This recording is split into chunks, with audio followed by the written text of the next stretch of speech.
네, 아멘. 네, 귀한 시간 하나님께서 받으신 것과 우리 모두에게 은혜가 된 것을 믿습니다. 네, 오늘은 여러분 옆에 있는 분들과 이렇게 인사하겠습니다. 희망이 됩시다. 네, 오늘 우리는 비전 예배로 예배를 드립니다. 하나님께서 우리에게 주신 거룩한 소명과 꿈과 희망에 대한 이야기를 여러분과 함께 나누고 싶습니다. 자, 오늘은 먼저 여러분에게 그림 하나를 좀 보여드릴 텐데요. 빈센트 반 고흐의 그림입니다. 제목은 슬픔에 잠긴 노인이라고 하는 그림입니다. 여러분, 저 그림을 보니까 좀 어떤 생각이 드십니까? 한 노인이 의자에 앉아 있는데 얼굴을 두 손에 묻고 있습니다. 대단히 절망적이고 또 슬픔에 쌓여 있고 또 외로움을 느끼기도 하는 그런 그림입니다. 사실 고흐는 저 그림을 그리고 얼마 있지 않아 생을 마감하게 됩니다. 막 깊은 절망을 표현하는 것이 아닐까 생각하는데요. 그런데 저 제목에 부제가 하나 있습니다. 그건 뭐냐면 영원의 문에서라고 하는 부제가 붙어 있습니다. 어쩌면 절망이라는 것과 그리고 영원이라는 것, 그것이 종이 한 장 차이는 아닐까, 그런 생각을 하게 하는 그런 작품입니다. 아마 오늘 우리의 마음, 또 우리의 슬픔, 우리의 절망, 이런 것들을 떠올리는 그런 작품입니다. 작품 하나를 더 보여드리겠습니다. 이번 작품은 빈센트 반 고흐의 별이 빛나는 밤에라고 하는 작품인데요. 제가 몇 년 전에 아마 그 송구영신 예배 때 보여드렸던 그 작품입니다. 별이 빛나는 밤에 한 마을을 비추고 있습니다. 저기에 보면 하늘의 별들이 있고 한 마을이 아래 있습니다. 물론 밤이지요. 그런데 저기를 자세히 보면 집집마다 불이 켜져 있습니다. 그래서 그들이 어둠을 밝히는 그런 집들을 하나씩 설명하고 있는데 저 그림의 한 복판에는 교회가 그려져 있습니다. 근데 저 교회를 가만히 살펴보면 다른 집에는 불이 켜져 있는데 교회의 불이 꺼져 있습니다. 근데 교회는 어둡게 되어 있습니다. 본래 교회란 세상의 빛입니다. 이것이 교회가 갖는 정체성과 사명입니다. 그런데 교회에 불이 꺼져 있도록 고흐가 그린 겁니다. 교회가 마을을 위한 어떠한 역동도 만들지 못하고 교회가 본래 가지고 있는 소명을 감당하고 있지 못한 모습을 사실은 표현하고 있는 그런 그림입니다. 오늘의 한국교회의 상황, 그 교회가 가지고 있는 상황이 이와 대단히 비슷하지 않을까라고 생각해 봅니다. 절망을 가진 사람들, 슬픔을 가진 사람들 속에 교회는 과연 빛된 역할을 감당하고 있는가? 이것이 우리가 오늘 던지고 있는 가장 큰 질문일 것입니다. 오늘 광주 제1교회는 과연 빛된 사명을 감당하고 있는가? 이 질문을 우리에게 해봐야 할 것입니다. 우리는 예배 시간마다 서로 이렇게 꼭 이야기합니다. 희망이 됩시다. 세상의 희망이 됩시다. 이 이야기를 매주일 우리는 서로에게 이야기합니다. 오늘 이 땅 속에 희망이 되는 저와 여러분의 삶이 되기를 간절히 기도합니다. 오늘 본문 에베소 2장은 사람들이 보통 가지고 있는 생각에 대한 이야기를 먼저 들려줍니다. 그 이야기는 이렇게 진행이 됩니다. 사람들은 둘로 무엇인가를 나누려고 한다라고 하는 거죠. 그래서 유대인 그리고 이방인 이렇게 나누었습니다. 할례자, 무할례자 이렇게 나누었고요. 이스라엘 안에 있는 사람, 이스라엘 밖에 있는 사람, 하나님의 언약의 안에 있는 사람, 밖에 있는 사람, 이렇게 둘로 분리시키는 것에 대한 이야기를 들려주고 있습니다. 저는 이것이 깨어진 세상이라고 생각을 합니다. 사람들은 무엇인가를 깨뜨리고 분리시키고 둘로 나누려고 하는 생각을 사람들이 실제로 가지고 있습니다. 그런데 코로나19는 이러한 것들을 더 가속화시키고 있습니다. 예를 들어 보면 코로나19 이외에 부자는 더 부자가 되고 가난한 사람은 더 가난해지게 되는 상황이 펼쳐졌습니다. 교육에 있어서도 학습의 격차가 더 벌어지게 되었습니다. 그래서 공부를 잘하는 애들은 더 많이 공부를 하게 되고 또 그런 여건이 안 되는 학생은 학습의 격차가 너무 질이 떨어지게 되는 겁니다. 또한 육체적 노동을 하는 사람들의 노동의 강도는 훨씬 더 강해지고 거기에 대한 보상은 따라오지 않습니다. 세상은 이렇게 분리되고 깨어진 세상을 오늘 우리가 맞이하고 있다는 것입니다. 코로나19는 이러한 것들을 가속화시키는 것, 그것이 오늘 우리가 경험하고 있는 시대입니다. 여러분, 우리는 그 속에서 예수 그리스도의 이름 하나를 알고 있습니다. 오늘 본문 에베소 2장 14절이 이렇게 말합니다. 그는 우리의 화평이시니라. 그는 우리의 화평이신지라. 둘로 하나를 만드사 원수된 것 곧 중간에 막힌 담을 자기 육체로 허시고. 자, 주님의 이름을 뭐라고 말합니까? 화평이십니다. 그의 이름은 화해이십니다. 이렇게 설명하는 겁니다. 예수 그리스도의 또 다른 이름은 화평과 화해입니다. 둘로 나누어진 세상을 하나로 만드는 것, 그것이 그의 이름이고 그의 사역입니다. 이렇게 설명을 하는 겁니다. 여러분, 예수 그리스도의 십자가는 무엇입니까? 예수 그리스도의 십자가는 화평, 화해를 만드는 것입니다. 저는 그래서 그의 사역, 둘을 하나로 만드는 이 사역에 대하여 다리라고 하는 것을 설명하면서 표현하고 싶습니다. 그의 화평과 화해의 사역은 다리를 놓는 것입니다. 깨어진 세상 가운데 다리를 만드는 것이라는 것입니다. 우리 교회는 반복적으로 설명하는 것 중에 하나가 있습니다. 그게 뭐냐면 희망의 다리라고 하는 겁니다. 어떻게 세상 속에 희망을 주고 어떻게 다리를 놓는 사역을 할 것인가, 이것이 우리를 부르신 거룩한 소명이며 정체성에 대한 이야기입니다.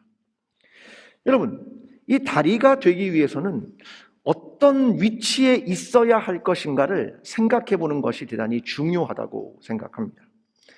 정영리의 마지널리티라고 하는 책이 있습니다. 저희가 비전 예배 때마다 설명을 하고 있는데요. 여기에 보면 이 다리 놓기에 대한 원리를 설명하고 있습니다. 여러분에게 PPT를 통해서 설명을 좀 해보도록 하겠습니다. 사람들은 누구나 중심부에 있기를 원합니다. 한 원이 있으면 그 중심에 있기를 원하죠. 유대인들도 마찬가지였고 종교 지도자들도 마찬가지였습니다. 사람들은 모세의 자리에 앉고 싶었죠. 누구에게나 인사를 받고 싶었습니다. 그러나 주님은 기독교의 자리가 중심부라고 말하지 않습니다. 기독교의 자리는 어디냐면 주변부입니다.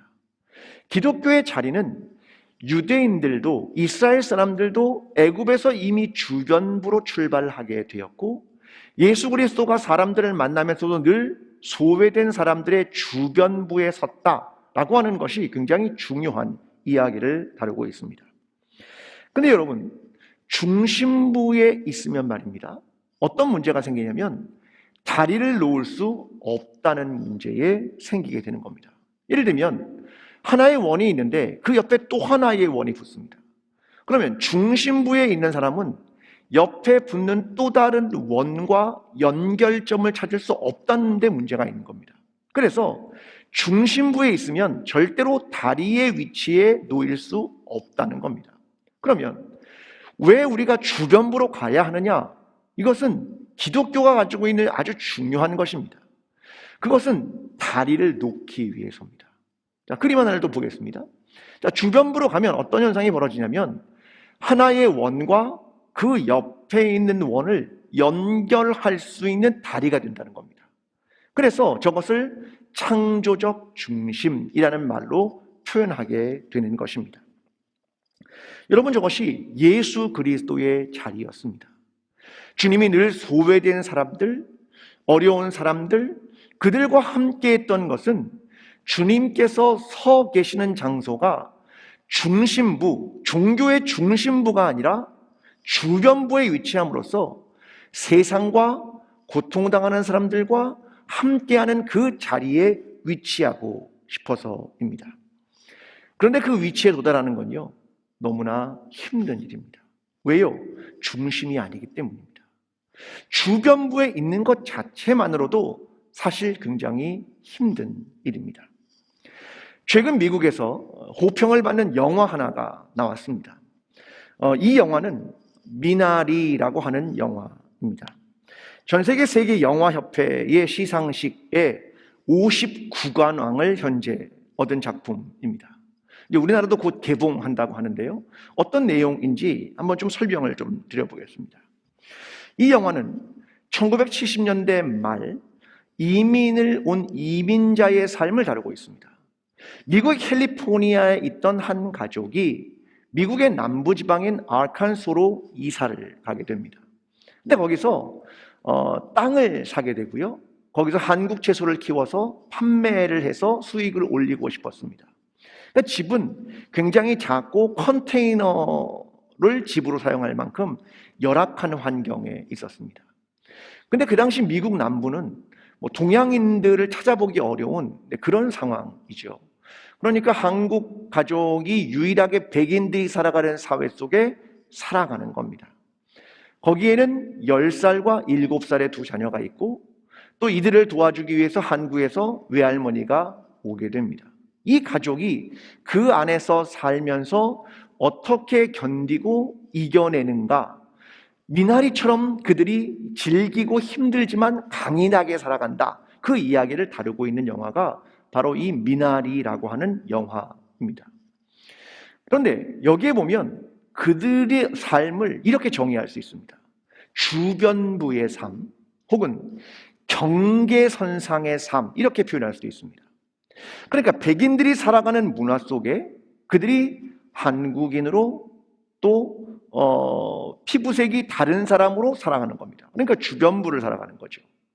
그러니까 그들은 주변부와 경계에 선 사람들이다 라고 하는 것을 의미하는 겁니다. 그것은요, 참으로 힘든 일입니다. 그건 참으로 외로운 일입니다. 그런데 그것이 정말로 얼마나 어려운지를 우리에게 보여주고 있는 겁니다. 여러분, 오늘 우리의 삶은 어떻습니까? 우리의 위치가 바로 그렇지 않습니까? 우리는 하늘과 땅의 그 경계선상에 살아가는 사람들은 아닙니까? 우리는 교회와 세상이라고 하는 이 경계선상에 살아가는 사람들은 아닙니까? 코로나 이후에 우리는 주변부로 나올 것을 두점받고 있습니다. 교회가 교회 안에 갇히는 것이 아니라 어떻게 세상과 다리를 놓을 것인가, 이 질문을 계속해서 받고 있는 겁니다. 어떻게 너희는 함께 살아갈 것인가, 이 질문을 계속 받고 있는 겁니다. 다리가 되기 위한 조건 3가지가 있다고 생각합니다. 그 첫 번째는 뭐냐면 다리는 높이가 같아야 한다는 겁니다. 그러니까 높이가 다르게 되면 다리가 아니라 사다리가 되는 거죠. 내가 위에, 너는 아래, 이러면 사다리가 되는 겁니다. 다리는 높이가 같아야 한다는 거죠. 그러니까 어떤 명령, 지시 이런 것이 아니라 대화라고 하는 것이 굉장히 중요한 이슈로 떠오르게 되는 겁니다. 교회는 본래 교회 안에 굉장히 다른 사람들이 있었죠. 주인도 있었고 노예도 있었습니다. 그러나 교회는 서로를 뭐라고 불렀습니까? 형제, 자매. 이건 우리의 위치가 서로 높낮이가 없다라고 하는 것을 의미합니다. 이게 다리가 갖는 개념입니다. 두 번째, 다리라고 하는 건 희생을 감수해야 한다라고 하는 겁니다. 예를 들면 한쪽에 머물러 있으면 반대편에서 이렇게 말할 겁니다. 너는 이쪽 편이잖아. 반대쪽에 있으면 너는 이쪽 편이잖아 라고 사람들은 오해하기 시작할 겁니다. 근데 중요한 건 뭐냐면 다리는 그 중간에 있어야 한다는 거죠. 그러니까 누구의 편도 아닙니다. 그래서 오해를 받기 쉽고 희생을 감수해야 한다라고 하는 것이 두 번째입니다. 세 번째는 이것입니다. 다리가 되려면 먼저 내려놓기를 시작해야 한다라고 하는 것을 의미합니다. 여러분, 성육신이 그렇죠. 하나님이 이 땅으로 오셨습니다. 인간으로 오셨단 말입니다. 다리를 놓기 위해서요. 근데 누가 먼저? 하나님이 먼저. 이것이 성육신이 가지고 있는 의미입니다. 이게 다리를 놓는 것입니다. 오늘 저와 여러분은 어떠한 삶을 살아가야 할 것인가? 이 질문을 받고 있습니다. 오늘 우리가 살아가야 하는 것은 다리로서 살아가는 것이고, 함께 연결하는 것이고, 그 안에서 하나님의 뜻을 전하는 것은 아니겠습니까? 이것이 예수 그리스도의 사역이었고, 오늘 우리를 부르신 거룩한 소명입니다.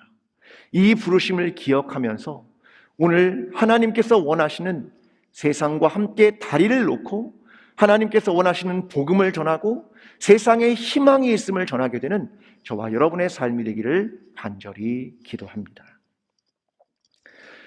두 번째 이야기는 이 절망적인 상황에서 우리는 무엇을 붙들어야 할 것인가 라고 하는 것을 질문해 보고 싶습니다. 이제 선교지는 외국에 있는 어떤 곳이 아니라 오늘 우리가 살아가는 이곳이 선교지가 된 시대를 살아가고 있습니다. 선교사를 파송하는 시대는 지나가는 것 같습니다. 오늘 우리가 누구냐면 바로 선교사입니다. 오늘 이곳과 이 시간과 일상이라는 곳에서 우리가 그리스도를 드러내지 않으면, 거룩함을 드러내지 않으면 어느 누구도 기독교에 대해서 받아들이지 않는 시대를 살아가게 된다라고 하는 겁니다. 우리 교회는 끊임없이 인사하는 또 하나의 인사가 있습니다. 그것은 이거죠. 일상이 거룩한 교회가 됩시다. 이 이야기를 합니다. 앞으로의 10년의 비전에 관한 이야기를 할 때도 일상이 거룩한 교회라고 하는 것을 비전으로 우리가 제시하고 있었습니다. 그런데 그 출발점인 오늘의 우리의 삶이 그렇게 긍정적이지 않습니다. 너무나 어둡고 암울합니다. 어디서 시작해야 할지, 어디에다 줄을 다시 묶어야 할지를 고민하게 되었습니다. 저는 이러한 암울함을 표현하고 있는 성경의 구절이 하나 있다고 생각합니다. 창세기 1장 2절입니다. 땅이 혼돈하고 공허하며 흑암이 깊음 위에 있고, 땅이 혼돈하고 공허하고 흑암이 깊음 위에 있다는 이 말은 그렇게 희망적이지 않습니다. 절망적이고 암울한 상황을 그대로 노출하고 있습니다. 근데 그때 하나님의 창조가 시작이 됩니다. 창세기 1장 3절은 이렇게 말합니다. 하나님이 이르시되 빛이 있으라 하시니 빛이 있었고. 하나님의 창조가 무엇으로 시작되었습니까? 말씀으로 시작되었다는 겁니다. 혼돈의 상황에서 다시 창조하는 힘은 어디에 있느냐? 말씀에 있다. 이것을 분명히 하고 있는 겁니다. 오늘 예레미야 31장의 말씀은 새 언약에 대한 말씀입니다. 근데 여기도 같은 패턴으로 설명하고 있습니다. 32절은 이렇게 이야기합니다. 내가 그들의 남편이 되었어도 그들이 내 언약을 깨뜨렸습니다. 여호와의 말씀입니다. 그들이 어떻게 했다고요?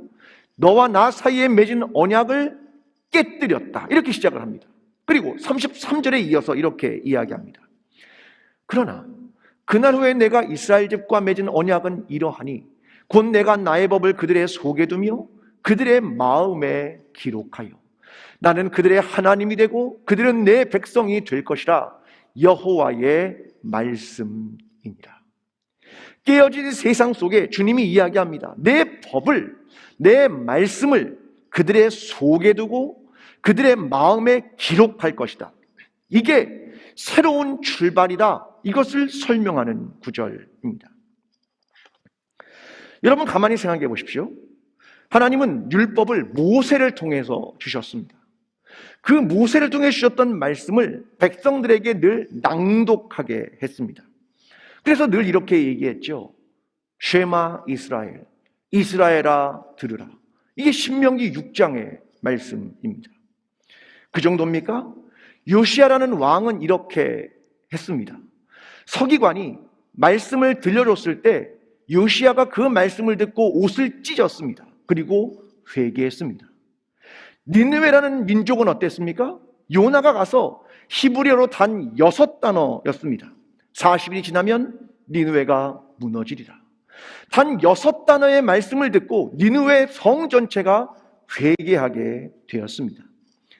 여러분, 하나님은 말씀을 주실 때에 그 율법을 직접 돌판에다가 기록하셨습니다. 이건 필사했다는 겁니다. 신명기의 말씀은 이렇게 말합니다. 오늘 내가 명하는 이 말씀을 너는 마음에 새겨라. 이렇게 이야기합니다. 너는 이 말씀을 내 마음에 새기고 깊이 있게 묵상하라. 이런 얘기 아니겠습니까? 베레아 사람들은 간절한 마음으로 말씀을 받고 이것이 그러한가 하여 날마다 성경을 상고함으로 성경을 연구했습니다. 정말 그러한가? 그래서 그들은 연구하기 시작했다는 겁니다. 초대교회 성도들은 어땠습니까? 그들은 공적인 성경 읽기를 시작했습니다. 그들은 공적인 설교를 들었습니다. 이것이 그들이 행한 것이었습니다. 그들은 치열하게 하나님 말씀을 듣기 위해 성경을 끊임없이 필사해서 배포했습니다. 로마에서 기록된 말씀은 알렉산드리아 아프리카의 남쪽 200km까지도 얼마나 빨리 전달되었는지 모릅니다. 여러분, 심지어는 에티오피아 내시가 하나님의 말씀을 들고 이동을 시작했습니다. 휴대를 시작했다는 겁니다. 왜 그런 줄 압니까? 이러한 모든 일이 무엇 때문입니까? 하나님의 말씀이 그 핵심에 있기 때문입니다. 그런데 히에라 그라마타, 거룩한 문자들, 이 거룩한 문자들이 죽었다라고 바울은 이야기합니다. 이건 왜 그러냐면 하나님의 말씀이 선포되었는데도 그들의 삶이 사라졌기 때문입니다. 하나님의 영으로 기록되고 하나님의 숨결로 기록된 이 말씀이 힘이 없는 것은 너희가 그 말씀대로 행하지 않기 때문이다. 그렇게 이야기하는 겁니다. 그들이 이것을 마음으로 받아들이지 않았기 때문에 그들의 변화가 없었고 삶도 잃어버렸습니다. 그 중요한 말씀이 그들의 마음속으로 들어오지 않았다는 겁니다. 여러분, 우리는 다릅니까? 아니요, 우리는 다르지 않습니다. 성경이 우리 손에 들어왔지요. 너무나 많은 말씀을 너무나 쉽게 접할 수 있는 시대를 살아갑니다. 그런데 사람들은 성경을 읽지 않고, 성경을 듣지 않고, 성경을 필사하지 않고, 성경을 연구하지 않고 그것을 가까이 하지 않습니다. 저는 코로나19가 가져온 중요한 것이 하나 있다고 생각합니다. 가져온 가장 큰 변화 중에 하나는 이겁니다. 신앙의 자발성입니다. 말씀은 더 가까이 우리가 접할 수 있게 되었습니다. 그때 너는 신앙의 자발성을 가지고 있느냐라는 겁니다. 이전처럼 모이지 못하고 강제적으로 어떤 것을 가르쳐주는 시대가 아닙니다. 교회는 제공합니다. 하나님 말씀이 무엇인가를 최선을 다해 제공할 겁니다. 말씀을 들을 수 있게, 쓸 수 있게, 묵상하게, 연구하게, 설교를 듣도록 계속 도울 겁니다. 우리는 이것을 거룩한 일상이라는 프로젝트로 묶기 시작할 겁니다. 그런데 그렇게 하나님의 말씀을 듣고 읽고 쓰고 묵상하고 연구하고 들을 수 있는 그 내용을 여러분의 손에까지 전달할 겁니다. 여러분의 핸드폰에 쉽게 접근하도록 도울 겁니다. 그런데 거기까지입니다. 여러분의 손에서 마음으로 이동시키는 것은 여러분의 책임입니다. 하나님의 말씀이 마음에서 우리의 발로 이동하는 것은 우리의 책임입니다. 이것이 신앙의 자발성이라고 하는 것입니다. 여러분, 하나님 말씀은 읽어야 하는 것이고, 들어야 하는 것이고, 기록해야 하는 것이고, 연구해야 하는 것이고, 그리고 그대로 살아내야 하는 것입니다. 우리의 삶을 변화시키는 건 하나님의 말씀 이외에는 없습니다. 우리의 삶을 선한 일을 일으키시는 건 말씀 이외에는 없습니다. 우리가 하나님의 자녀로답게 살아가게 하는 건 말씀 이외에는 없습니다. 여러분, 여기에 희망이 달려있는 것입니다. 오늘 하나님의 말씀, 그 말씀을 붙들어야 하는 것입니다. 여기에 우리의 희망이 있는 것입니다. 이 하나님의 말씀을 더 깊이 마음에 새기며 우리의 삶의 변화를 가져오는 저와 여러분의 삶이 되기를 간절히 기도합니다. 저는 마지막으로 빈센트 반 고흐의 작품 하나를 보여드리면서 말씀을 마치고자 합니다. 이 작품의 제목은 해질녘의 버드나무라고 하는 작품입니다.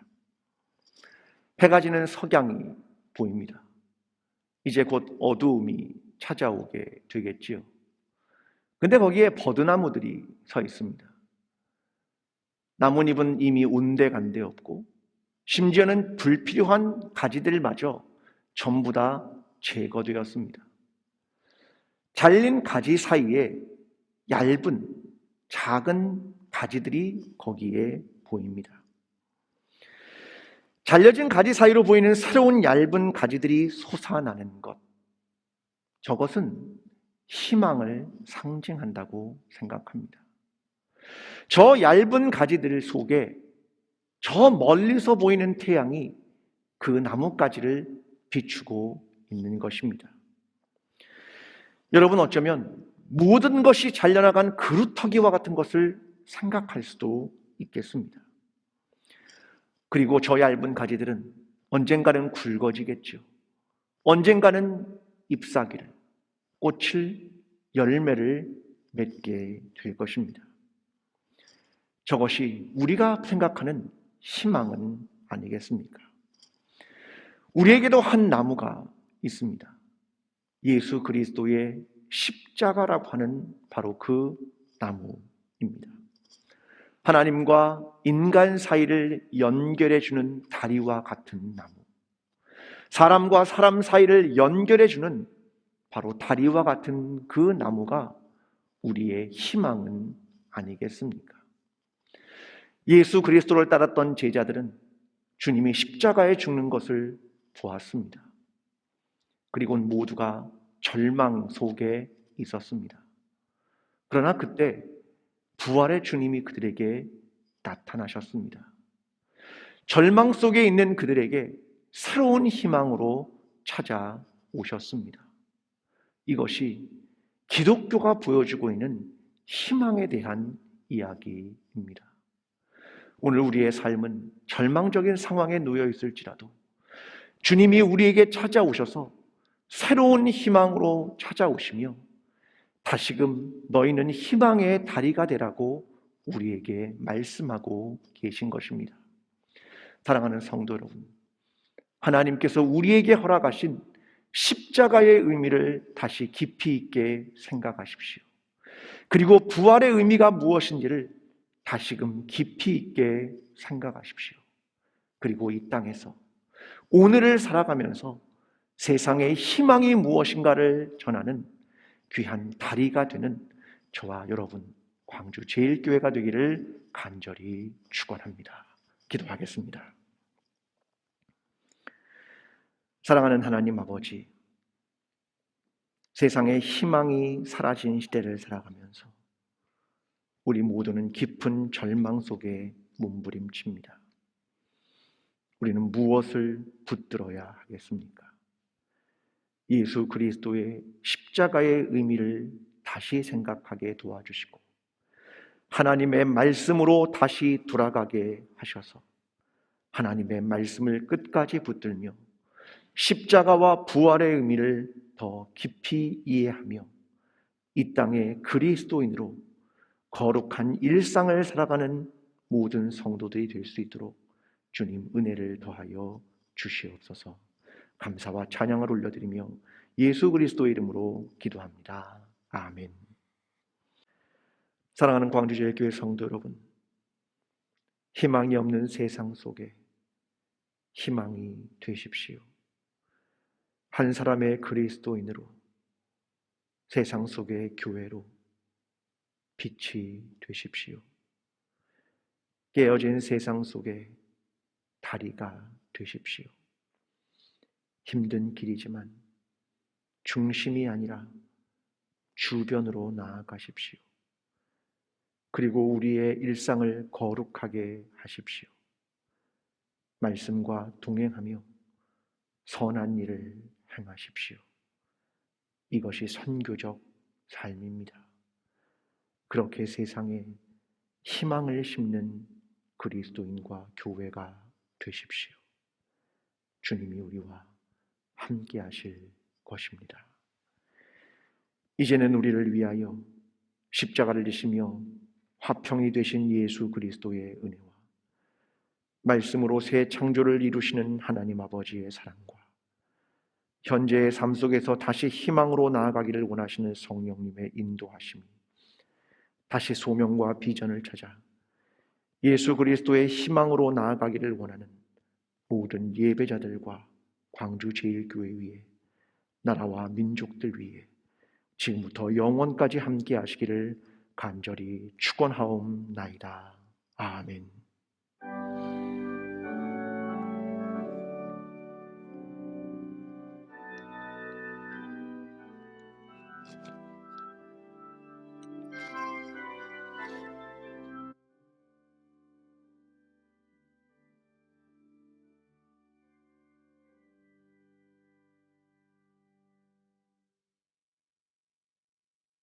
사랑하는 광주제일교회 성도 여러분, 희망이 없는 세상 속에 희망이 되십시오.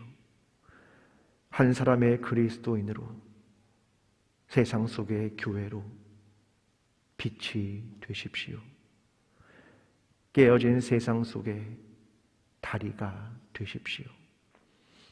힘든 길이지만 중심이 아니라 주변으로 나아가십시오. 그리고 우리의 일상을 거룩하게 하십시오. 말씀과 동행하며 선한 일을 행하십시오. 이것이 선교적 삶입니다. 그렇게 세상에 희망을 심는 그리스도인과 교회가 되십시오. 주님이 우리와 함께 하실 것입니다.